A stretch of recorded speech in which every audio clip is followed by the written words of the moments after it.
नमस्कार मित्रांनो, मराठी बोला यूट्यूब चॅनलमध्ये आपलं स्वागत आहे. शासनानं अतिवृष्टी नुकसानग्रस्त शेतकऱ्यांना जे अनुदान वितरित करण्याची प्रक्रिया सुरू केली आहे. म्हणजे ज्या शेतकऱ्यांचं शेती पिकाचं नुकसान झालेलं आहे, त्या शेतकऱ्यांना आता आर्थिक मदत देण्यासाठी शासनानं घोषणा केली. परंतु ही मदत देताना शासनानं ॲग्रीस्टॅकच्या माध्यमातून ही मदत शेतकऱ्यांना वितरित केली जाईल, अशी एक अट टाकली किंवा घोषणा केली. मग आता या माध्यमातून अनेक शेतकऱ्यांच्या मनात असा संभ्रम निर्माण झाला आहे, की अनुदानामध्ये जे काही ज्यांचे शेतकरी ओळखपत्र अंतर्गत म्हणजे ॲग्रीस्टॅक अंतर्गत काही गट मॅप करण्यात आलेले नाहीत, म्हणजे काही गट जोडण्यात आलेले नाहीत. तर आता या शेतकऱ्यांना किती गटाचं अनुदान मिळेल किंवा किती क्षेत्राचं अनुदान मिळेल व जे गट जोडायचे राहिले त्याचं अनुदान मिळेल का, असा प्रश्न बऱ्याच शेतकऱ्यांच्या मनात निर्माण झाला. कारण बऱ्याच शेतकऱ्यांचे जे गट आहेत, एका ठिकाणचं क्षेत्र जोडलं गेलं, दुसऱ्या ठिकाणचं क्षेत्र जोडलेलं नाही, किंवा एकाच गावातील असून देखील एक गट जोडलाय, एक गट राहिलाय, कुणाचे दोन गट जोडलेत, एक गट राहिलाय, असे विविध कोणताही गट राहिलेला असेल तर या गटाचं अनुदान मिळणार का, हा जो काय प्रश्न होता त्याबद्दलच चर्चा या व्हिडिओच्या माध्यमातून आपण करणार आहोत. तत्पूर्वी जर आपण चॅनलवर पहिल्यांदा आलेला असाल तर चॅनलला सबस्क्राईब करायला विसरू नका, जेणेकरून असंच नवनवीन आणि महत्त्वपूर्ण अपडेट आपल्याला चॅनलच्या माध्यमातून भेटत राहतं. आता प्रामुख्याने एक गोष्ट लक्षात घ्या, शासनानं जरी घोषित केलं असलं की ॲग्रीस्टॅकच्या माध्यमातून ही रक्कम वितरित केली जाणार आहे, परंतु अनेक शेतकऱ्यांचे ॲग्रीस्टॅकच आणखी ऍक्टिव्ह झाले नाहीत, म्हणजे पेंडिंगमध्ये आहेत, त्यांचे ॲग्रीस्टॅकच अजून ऍक्टिव्ह झालेले नाहीत, असेही शेतकरी आहेत. त्यासोबतच असे अनेक शेतकरी आहेत ज्यांनी अजूनही ॲग्रीस्टॅकसाठी रजिस्ट्रेशनच केलेलं नाही. आणि त्या व्यतिरिक्त असेही शेतकरी आहेत, प्रामुख्याने सर्वात मोठा वर्ग यामध्ये येतो की ज्यांचं ॲग्रीस्टॅक रजिस्ट्रेशन झालेलं आहे, परंतु अर्ध क्षेत्र जुटलंय, एक गट जुटला, दोन गट राहिलेत, दोन गट जुटलेत, एक गट राहिलाय, असे जे आहे हा प्रामुख्याने बऱ्याच शेतकऱ्यांचा प्रॉब्लेम आहे. मग अशा शेतकऱ्यांना हे अनुदान आता किती क्षेत्राचं मिळेल, किंवा जे गट जोडला त्याच गटाचं मिळणार आहे का, किंवा उर्वरित सर्व क्षेत्राचं मिळणार आहे का? तर यामध्ये एक गोष्ट लक्षात घ्या, ज्यावेळेस ॲग्रीस्टॅकच्या माध्यमातून अनुदान वितरित केलं जाईल त्यावेळेस ते अनुदान तुम्हाला पूर्णतः तुमच्या जेवढं ॲग्रीस्टॅक अंतर्गत जोडलेला जो गट आहे आणि जे क्षेत्र आहे त्याचंच मिळणार आहे.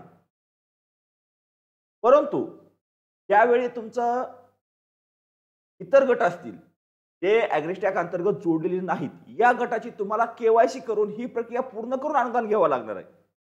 कारण बऱ्याच जिल्ह्यामध्ये सध्या व्हीके नंबरच्या ज्या याद्या आहेत त्या तयार झालेल्या आहेत. काही ठिकाणी सध्या कामकाज प्रगतीपथावर आहे, लवकरच्या याद्या प्रसिद्ध होतील. या याद्याच्या माध्यमातून देखील तुम्हाला एका गटाचं अनुदान तुम्हाला ॲग्रीस्टॅकच्या माध्यमातून मिळू शकतं. उर्वरित राहिलेल्या गटाचं अनुदान जे आहे ते तुम्हाला केवायसी करून मिळवता येतं. म्हणजे तुम्ही गट जोडलं नाही म्हणजे तुम्ही अनुदानापासून वंचित राहणार नाहीत, हे लक्षात असू द्या. त्यामध्ये मुख्यमंत्री महोदयांनी देखील हे स्पष्ट केलेलं आहे की जे शेतकरी ॲग्रीस्टॅक अंतर्गत ज्यांचं नोंद झालेले आहे त्यांना त्याच्या माध्यमातून मिळून जाईल, परंतु ज्यांची नोंद झालेली नाही किंवा काही अडचणी आहेत त्या शेतकऱ्यांना केवायसी करून हे अनुदान मिळवता येईल, असे मुख्यमंत्र्यांनी देखील याबाबत स्टेटमेंट दिलेलं आहे. त्यामुळे जर आपला एखादा गट जोडायचा राहिला असेल किंवा यामध्ये कनेक्ट नसेल किंवा क्षेत्र कमी दाखवत असेल, ही जी काय अट आहे किंवा ही काही तुमची अडचण आहे, ती अडचण आता तुम्हाला फक्त केवायसी करून दूर करता येणार आहे. ते अनुदान तुमच्या यादीला दाखवलं जातं, ते अनुदान तुम्हाला मिळवण्यासाठी तुम्हाला त्या ठिकाणी केवायसी करणं आवश्यक राहील. परंतु ज्यांचे 100% गट जोडलेले आहेत, पूर्ण क्षेत्र ॲग्रीस्टॅक सोबत जोडलेलं आहे, त्या शेतकऱ्यांना काही चिंता करण्याची गरज नाही, त्यांना केवायसीची सुद्धा आवश्यकता राहणार नाही असं सांगण्यात आलेलं आहे. अद्यापपर्यंत म्हणजे ही रक्कम जमा ज्यावेळेस व्हायला सुरू होईल त्यावेळेस आपल्या पूर्णतः लक्षात येईल की ही रक्कम पूर्णतः विदाऊट केवायसी जमा होत आहे का. परंतु जर केवायसीची गरज पडलीच तर त्याचंही अपडेट, परंतु सध्या तरी ॲग्रीस्टॅकच्या माध्यमातून जमा होणार असल्यामुळं जेवढं क्षेत्र तुमचं ॲग्रीस्टॅक अंतर्गत जोडलेलं आहे तेवढ्याच क्षेत्राचं अनुदान तुम्हाला तुमच्या बँक खात्यावर जमा केलं जाणार आहे.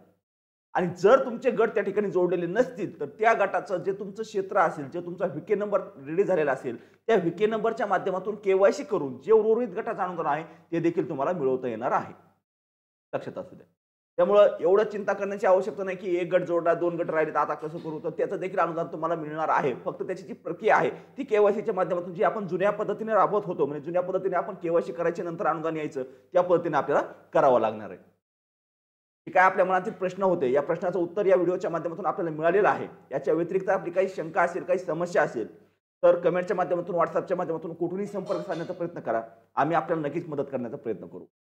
चला, दिलेली माहिती आवडली असेल, महत्त्वाची वाटली असेल, कामाची वाटली असेल तर व्हिडिओला लाईक करायला विसरू नका. जर चॅनलवर पहिल्यांदा आलेला असाल तर चॅनलला सबस्क्राईब करून ठेवा, जेणेकरून असंच नवनवीन महत्त्वपूर्ण आणि आपल्या फायद्याचा अपडेट आपल्याला चॅनलच्या माध्यमातून भेटत राहतं. चला धन्यवाद. आजच्या व्हिडिओमध्ये एवढीच माहिती. भेटूया नेक्स्ट व्हिडिओमध्ये नेक्स्ट पॉईंट सोबत.